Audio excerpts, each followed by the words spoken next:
Welcome to Not Milk Never Milk. Subscribe if you're lactose intolerant. You'll start by confirming prerequisites. Charge the Apple keyboard and ensure your Mac or iPad has the latest OS available. Once done, turn on the keyboard and place it in pairing mode. Make sure Bluetooth is enabled on the host device. On Mac, open System Settings, then Bluetooth, or on iPad, open Settings, Bluetooth. You're now ready to initiate a firmware update when the host detects the keyboard. Don't skip confirming battery and OS compatibility first. You'll see an Update Available indicator when the host recognizes your keyboard. Tap or click Update, then follow on-screen prompts.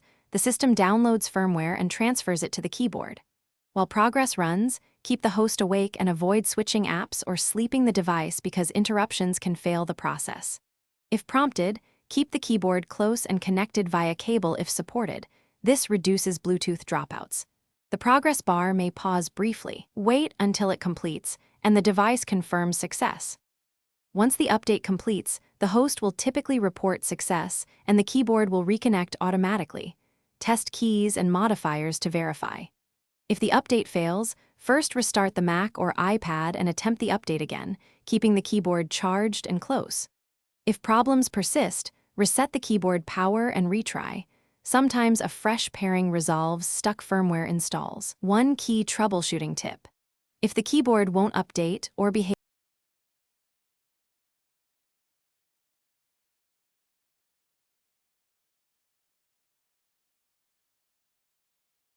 Thanks for watching. If this was helpful, leave a like and consider subscribing. See you next time.